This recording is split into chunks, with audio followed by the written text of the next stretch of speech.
In the heart of Alexandria, Egypt, in the early 20th century, long before modern crime scenes and forensic labs, there existed a house. A simple house tucked away in a narrow, dusty alley. It looked like any other house on the street. But what happened inside would stain the city's history forever. Between the years 1919 and 1921, amidst the chaos following World War and Egypt's nationalist uprising, two sisters Raya and Sakina Ali Hammam became the faces of one of the most chilling murder sprees the country had ever seen. Raya and Sakina, two ordinary names, now carved into the walls of horror and blood. They came from humble beginnings. Born in Upper Egypt to a poor family, they moved north to Alexandria with hope for a better life. Like many others, they fled poverty, seeking opportunity in the bustling port city. But instead of rising from hardship, the sisters were swallowed by it, pulled into the underworld,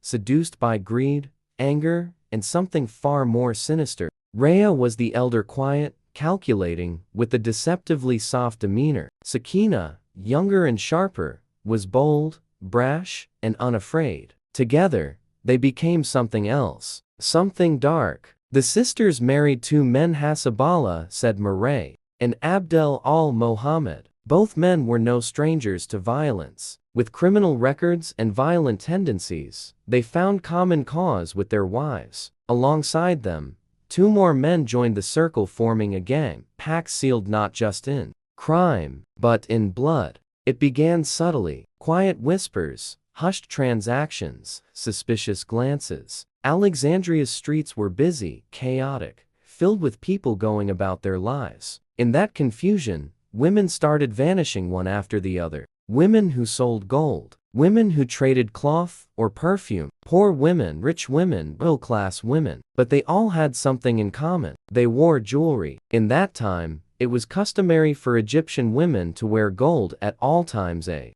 sign of status, wealth, security. Raya and Sakina saw that as opportunity. Their method was terrifyingly simple. They would lure women into their homes, sometimes for tea, other times under the pretense of business. They were friendly, welcoming, even motherly. The women would sit, chat, laugh. They felt safe. That's what made the trap so deadly. But behind the scenes, the men were waiting. As soon as the moment was right, the door would shut. The victim would be grabbed from behind, a cloth soaked in chloroform forced over her face. She would gasp, choke, flail. But it never took long. Once unconscious, she was strangled. Cold, methodical, brutal. They would strip her of her jewelry, rings, bracelets, necklaces, earrings, everything. Then, the body would be dragged to a hole, a pit dug in the floor of the house itself. Sometimes the body was buried beneath the kitchen. Other times, under the bedroom floor. They'd cover the grave with dirt, flatten the floorboards again, and pour water to mask the scent. And then, they'd serve tea again, wait for the next guest, the next victim. One woman disappeared, then another, and another. At first, no one noticed. It was a chaotic time. Political unrest, strikes, poverty. Disappearances weren't uncommon. Women sometimes ran away or were taken. The city was filled with rumors, but few facts. But then came the smell. Neighbors began to complain about a foul odor coming from Raya's home. They whispered about women going in and never coming out. Some even saw men carrying large, suspicious bundles at night. And then, the final mistake. A woman named Zanuba, a gold seller, went missing. Her family reported her disappearance, and an investigation began. A local police officer, sharp, persistent, decided to visit the home of Raya and Sakina. The officer noticed something odd. The smell, the way the floor creaked unevenly, the nervous energy in the room. He returned with backup, and eventually ordered the floors to be torn open. What they found was unspeakable. Bones, hair, jewelry fragments, the bodies of women decomposed, buried in the very foundation of the house. As more houses connected to the gang were searched, more graves were found. In total, at least 17 women were murdered by the gang. Though some believe the real number is higher, the victims' names were recorded, their remains identified where possible. Families came to see the grave pits collapsing in horror. Raya and Sakina were arrested, along with their husbands and accomplices. During the interrogation, Sakina broke first. Her confession was cold, emotionless. She detailed everything: how they chose their victims, how they planned each murder, how they divided the loot. She didn't cry, she didn't tremble, she spoke like someone talking about business.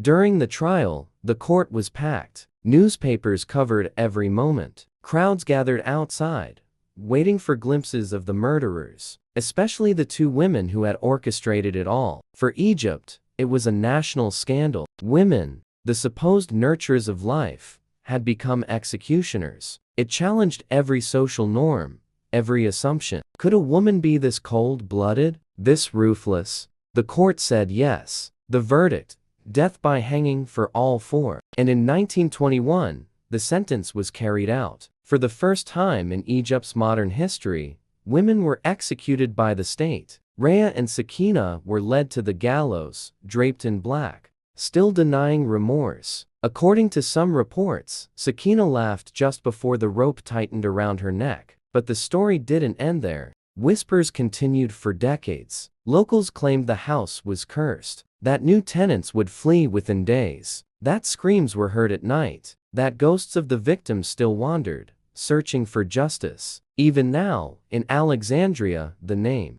Raya and Sakina sends shivers down the spine. Their story has become legend, retold in films, plays, books, even jokes. But beneath the folklore lies a cold, hard truth. 17 women, maybe more, were lured, deceived, and murdered. Their bodies buried under the feet of the people they trusted. Their deaths were not random. They were the product of cruelty, of calculated evil, committed not by monsters from the shadows, but by women who smiled. So next time you accept an invitation from a stranger, remember this tale. Evil doesn't always wear a mask. Sometimes, it wears a kind face, pours you a cup of tea, and asks how your day was. And sometimes, it waits, just behind the door,